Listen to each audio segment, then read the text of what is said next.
This move, the king's pawn opening, immediately stakes a claim in the center and opens diagonals for both the queen and bishop, preparing for rapid development.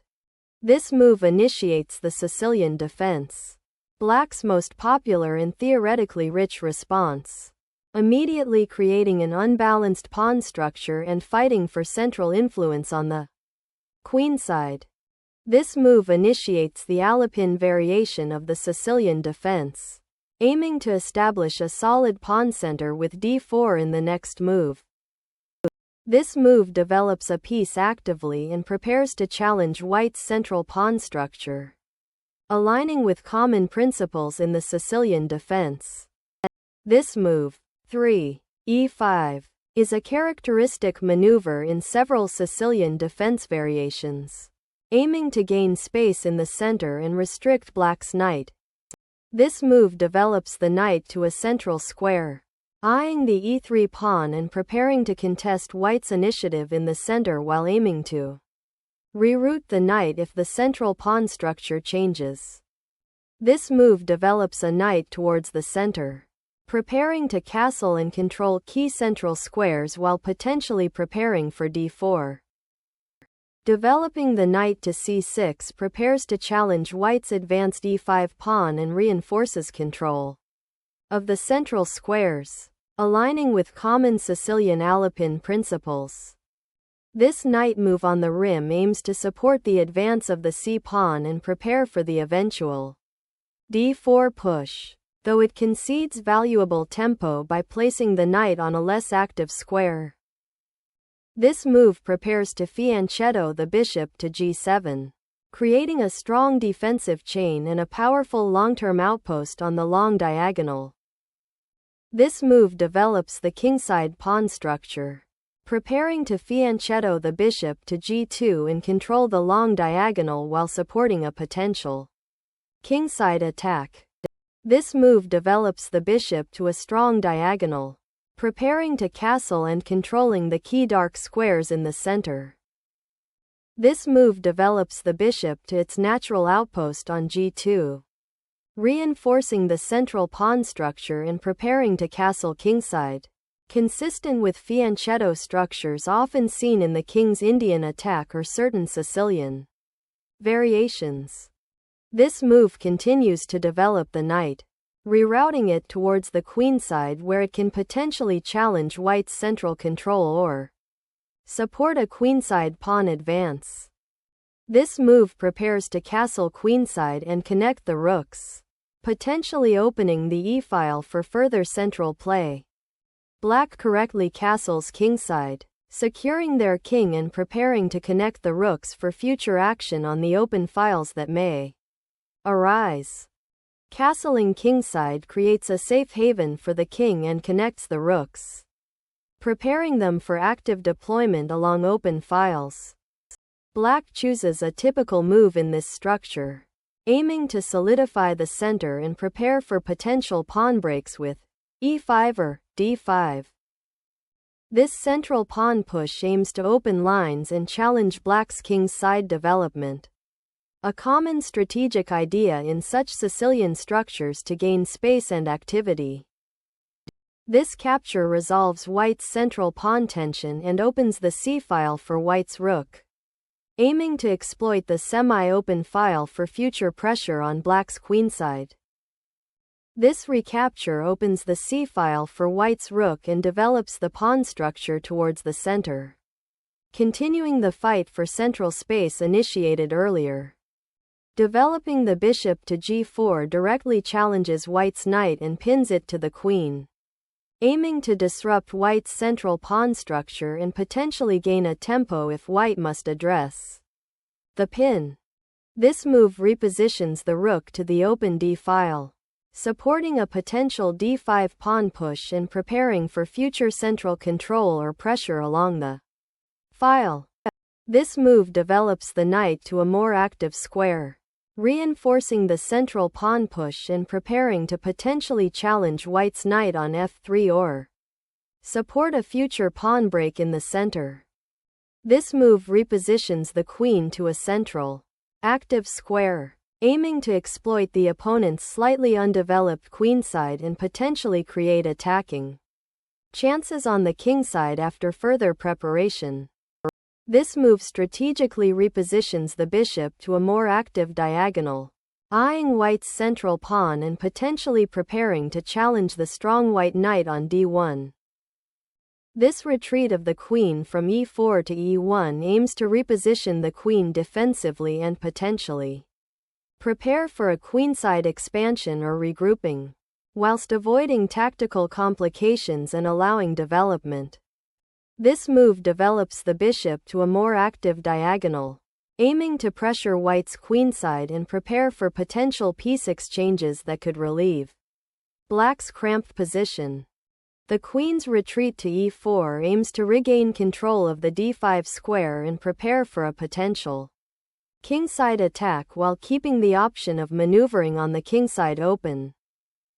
This move resolves white's doubled pawns and simplifies the position, creating a more open game where black's piece activity will be paramount. This move opens the f-file, creating attacking possibilities against black's kingside and potentially aiming to exploit the weakened dark squares around the black king after the bishop exchange. This move strategically aims to disrupt white's central pawn structure and create new attacking possibilities for black's pieces by opening up the d-file and challenging white's central control. This move appears to be a repetition of a previous sequence, which suggests a possible attempt to force a draw or a miscalculation of white's attacking potential in the center. Black should consider breaking the symmetry and developing their pieces more actively. This move activates the rook along the semi-open c-file, contesting control and preparing to exert pressure on white's queenside pawns, particularly the c3 pawn. This move aims to exchange black's well-placed bishop on g7, which is a key defender of black's kingside and also controls the important h8a1 diagonal. This move 18, qb6 begins to put pressure on white's queenside pawn structure and challenges the relatively passive queen on e3, aiming to activate black's pieces. This move exchanges a bishop for a knight, simplifying the position and opening lines for your rook on the d-file while preventing black's knight from occupying the strong e6 square. This move opens the f-file for your rook, creating dynamic attacking chances against white's king and a favorable pawn structure with two connected passed pawns on the queenside. This move prepares to expand on the queenside, supporting the b-pawn's advance and potentially creating play against black's queenside pawns. This pawn push prepares to expand on the kingside and potentially challenge white's pawn center by creating attacking chances. This move repositions the bishop to a more active diagonal, eyeing the d5 pawn and potentially supporting a kingside pawn push. This move repositions the rook to an active square, preparing to contest the f-file and support the g-pawn's advance, aiming to disrupt white's central control and potentially create queenside counterplay. This rook move prepares to activate the second rook, creating a strong battery on the d-file and potentially contesting the open file or supporting a future d4-d5 advance. This move prepares to activate the rook on the f-file, aiming to challenge white's control and potentially create attacking chances against the weakened kingside pawn structure. This knight repositioning aims to challenge black's control of the d5 square and prepare for further central play, potentially targeting the weakened pawn structure after the exchange on e6.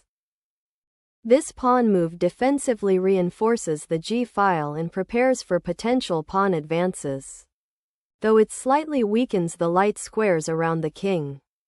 This move aims to maintain flexibility for the queen, preparing to potentially retreat it to a safer square if black's rook advances or to support a future kingside pawn push. This move sacrifices material for initiative, aiming to open lines and disrupt white's pawn structure, particularly targeting the weakened light squares around the king. Capturing the rook on f2 is a tactical blunder, sacrificing material for little compensation and opening up your king to severe attacks. Black captures white's queen with the rook, sacrificing the rook on f2 to disrupt white's coordination and create an exposed king after material is exchanged. This rook sacrifice on f2 is a brilliant defensive maneuver, allowing white to consolidate material and pawn structure against black's queenside initiative and strong central control. This move prepares to activate the g-pawn, potentially creating a passed pawn or opening a file for the rook after further pawn advances. This move repositions the bishop to a more active square, aiming to pressure black's central pawn structure and potentially support a kingside advance or prepare for further piece exchanges. The move qb5 offers white a difficult choice between a material disadvantage or a significantly weakened pawn structure in return for activity. This move prepares to develop the bishop to a more active diagonal, potentially targeting black's queenside and supporting future pawn breaks. The move 28, qd3 strategically repositions the queen to attack the weak c3 pawn and control the central squares, aiming to disrupt white's coordination. This move is a blunder, as it allows black to capture the rook on d2 with the queen, leading to a significant material disadvantage for white. The queen repositions to g6, reinforcing the f-pawn and eyeing potential threats along the kingside diagonal, while also preparing to potentially retreat if white's rook advances. This knight maneuver aims to redeploy the knight to a more active central square like c2 or d3, reinforcing the kingside defense and potentially preparing for an attack on black's queenside advances. This pawn move initiates a kingside attack, aiming to disrupt white's defensive structure and create attacking opportunities for black's remaining pieces. This knight move repositions the knight to a more active square, aiming to defend the kingside and potentially participate in future attacks or pawn pushes. The king repositions to a safer square, creating space for potential pawn advances on the kingside and preparing to support the knight if it needs to retreat. Re1 repositions the rook from the somewhat exposed d2 square to a more central and safer outpost on the e-file, preparing for potential future action or defense along the e-file. The knight redeploys to d8 to prepare for a potential advance to c6, contesting the important central squares and aiming to support the pawn on d5. nh4 is a positional maneuver to reposition the knight, potentially aiming for squares like f5 or g6 to support the pawn push or attack the black king's defenses. This move repositions the queen to a safer square, allowing the knight to potentially advance and pressure white's queenside. This pawn push aims to create luft for the king and potentially open a path for the knight to reposition, while also contesting black's advancing kingside pawn storm. This pawn capture creates a passed pawn on the h-file, but it also weakens the pawn structure around the black king, potentially creating targets for white's pieces later in the game. The king's repositioning to kh2 is a prudent defensive measure to escape the dangerous diagonal. The black queen now attacks and prepares for potential pawn advances on the kingside. The knight repositions to f7, a common defensive square in this pawn structure, preparing to potentially support an advance or redeploy to g5 to contest control of the kingside.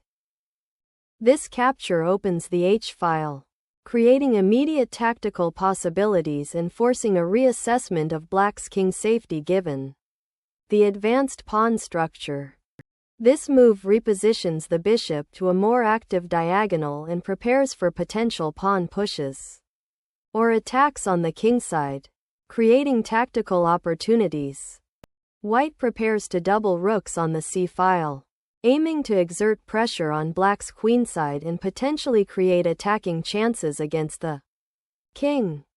The move re-establishes queenside pressure on the c2 rook and prepares to support the knight's potential advance, while the black king remains somewhat exposed.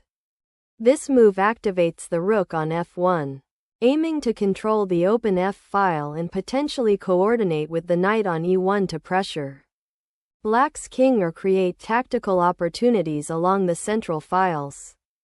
This checks the king, forcing it to a less secure square and potentially opening lines for further attack while also offering a favorable exchange if white's king moves to f1.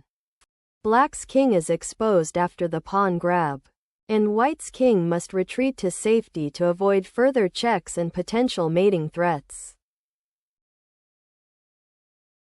This move resolves the tension on the kingside and opens the g-file for attacking play by white's rook after regaining the pawn. The move is a principled recapture, maintaining material equality and developing an active bishop that can control key central diagonals while preparing to support the kingside advance. This move repositions the knight to a more active square, preparing to contest control of the central files and potentially swing to the kingside if an opportunity arises. This move repositions the bishop to a more active square on the diagonal, potentially supporting the knight's advance or preparing for future exchanges. The move re2 aims to consolidate the rook on a more active central file after the tactical exchanges, potentially supporting a king's side advance or preparing to contest the open e-file. The bishop retreats to h6, aiming to keep an eye on the kingside and potentially reroute to g7 to support the pawn chain, while also seeking safety from the rook on e2. Ref2 aims to reinforce the e2 pawn and prepare to challenge black's active rook on f8, potentially creating an exchange or forcing advantageous material concessions. With the kingside pawns shattered and black's king exposed, this move brings the monarch to a safer central square, preparing for potential defensive maneuvers or a regrouping of black's remaining pieces. This move repositions the knight to a more active square, preparing to contest the central squares and potentially support a kingside attack while keeping an eye on the pawn structure.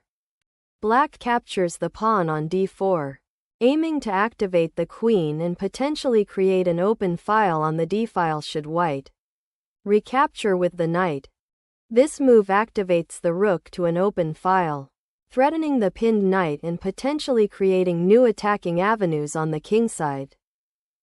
The move 45, qg4 offers a critical exchange of queens, aiming to simplify the position and transition into a potentially favorable endgame for black, given white's exposed king. This move activates the rook on the f-file, preparing to potentially support a kingside pawn push or reinforce the defense of the second rank, should black's queen maneuver further. The move 46, qg5 aims to consolidate the queen's position and prepare for potential exchanges or counterplay against white's advanced king. This rook move aims to centralize the piece, threatening to exploit the open f-file and potentially swing over to attack the kingside pawns, aiming to create imbalances or force concessions. This pawn move attempts to open lines for black's pieces by creating potential pawn breaks in the center, while white aims to maintain a solid pawn structure and control key squares. This knight move repositions to control key central squares and prepares for a potential attack on the kingside, aiming to exploit black's slightly passive development. This move aims to reposition the queen to a more active square on the queenside, potentially supporting a pawn push or creating threats against white's king. White's knight repositions to h4, aiming to support the potential advance of the g-pawn or to cover key squares on the kingside while preparing for a potential regrouping maneuver. The sacrifice of the queen by black is a desperate attempt to create a passed pawn on d4. But white's queen is well protected and the pawn will likely be captured soon. This rook capture, while seemingly straightforward, simplifies the position significantly, aiming to exploit white's advantage in material and open lines against black's somewhat compromised king. This endgame transition involves material equality and a kingside pawn majority for white. But black's king is more active, and the a-pawn offers potential counterplay. The game has transitioned into an endgame where white aims to activate their king to support the remaining pawn majority on the queenside and contest the open files.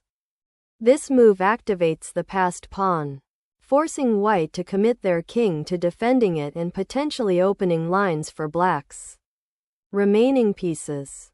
The king is centrally positioned to control key squares and support the advance of its remaining pawns in this endgame. The bishop repositions to a safer square, preparing to support the advance of the d-pawn. This knight move aims to reposition to a more active square, potentially supporting a d4 pawn push or attacking the opponent's king if it becomes exposed. This move aims to centralize the king, a key strategic objective in endgames, preparing to support the d-pawn's advance while potentially challenging white's centralized pieces. This move, k3, is a logical attempt to centralize the king and prepare for potential pawn races or defensive maneuvers in the endgame, aiming to activate the monarch as a fighting piece. The black king boldly ventures into the center, seeking activity and aiming to support its connected passed pawns on the queenside.